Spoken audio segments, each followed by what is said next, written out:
নমস্কার বন্ধুরা, চাঁদ ক্রিয়েশনের সবাইকে স্বাগত। আশা করি সবাই ভালো আছেন। আমি একটু মাটন কষা করার মতন ইচ্ছা হলো, মোটামুটি 500 মতন মটন, সেই দিয়ে কিন্তু মটন কষাটা করা হবে। আসুন দেখুন কিভাবে করছি রান্নাটা। খুবই সিম্পলভাবে ঘরোয়া পদ্ধতিতে কিন্তু রান্নাটা আমি করব। মটন কষা করার জন্য দেখুন আমি এখানে 500 মতন মটন নিয়ে নিয়েছি, আর নিয়েছি কিছু মশলা, যেমন এখানে আছে লবণ, জিরে ধনে গুঁড়ো, জিরে গুঁড়ো, লাল লঙ্কার গুঁড়ো, মানে এটা ঝাল লঙ্কার গুঁড়ো, হলুদ গুঁড়ো, আর নিয়েছি গোলমরিচের গুঁড়ো 1/2 চামচ, আর অল্প পরিমাণে চিনি। এই সমস্ত উপকরণই কিন্তু 1 চামচ 1 চামচ করে নেওয়া হয়েছে, শুধু গোলমরিচের গুঁড়োটাই 1/2 চামচ নেওয়া হয়েছে। আর দেবো এখানে কিছুটা ভিনিগার, মোটামুটি 1 চামচ মতন সর্ষের তেল। তো মশলার উপকরণগুলো আছে, এই উপকরণগুলো কিন্তু সবগুলোই আমি ঢেলে দেবো। মাংসটাকে হাত দিয়ে মেখে নেব। মেখে আমি মোটামুটি আধ ঘন্টার জন্য আমি রেখে দেবো।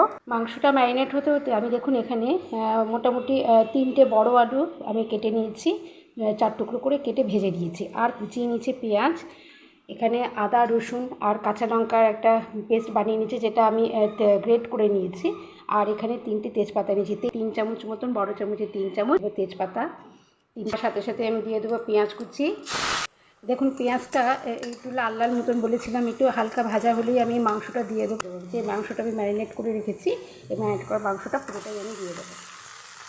আমি আদা পেঁয়াজ রসুনের যে গ্রেট করে রেখেছিলাম সেটাও কিন্তু দিয়ে দেবো, যাতে একসঙ্গেই কড়াইতেই কষাটা হয়ে যায় ভালো করে। এই পুরো উপকরণটা দিয়ে কিন্তু খুব ভালো করে কষতে হবে। মাটনটা দেখুন খুব ভালো করে কষা হয়ে গেছে। এবার কিন্তু আমি পুরো জিনিসটাই আমি ধরে কুকারে দিয়ে দেবো, এবং কুকারে দিয়ে ভালো করে স্টিম দিয়ে নেবো সেদ্ধ হওয়ার জন্য।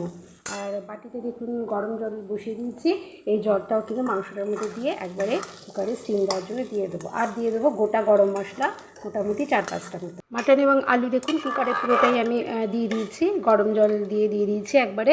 এবার এটা মোটামুটি 5টা মতন সিটি হবে। সিটি হওয়ার পর কিন্তু আমি জিনিসটা নামিয়ে নেবো। এর মধ্যে গরম মশলা, গোটা গরম মশলাও দিয়ে দেওয়া হয়েছে।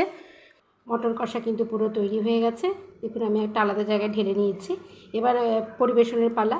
পরিবেশনের জন্য আমি একটা প্লেটের মধ্যে ঢেলে নেব। দুপুর হয়ে গেছে, এবার খেতেও দিতে হবে সবাইকে। এবারে আমি একটা আলাদা প্লেটে ঢেলে নিচ্ছি। দেখুন এইরকম মটন কষা খুব বেশি একটা যে অনেক সময় লাগে তা নয়। এই মটন কষা কিন্তু ভাত এবং রুটির সঙ্গে খুবই ভালো লাগে। একদম ঘরোয়া পদ্ধতিতে রান্নাটা, কোনো রকম ধাবা স্টাইল কিংবা অন্য কোনো রকম স্টাইলের রান্না নয়, একদম ঘরোয়া পদ্ধতিতেই রান্নাটা করেছি। আশা করি রান্নাটা আপনাদের ভালো লাগলো। ভালো লাগলে সাবস্ক্রাইব করে দেবেন, লাইক করবেন, শেয়ার করবেন, কমেন্ট করবেন প্লিজ। চাঁদ ক্রিয়েশনে নিয়ে আসবো আবার একটা নতুন রেসিপি নিয়ে। আজকের মতন নমস্কার।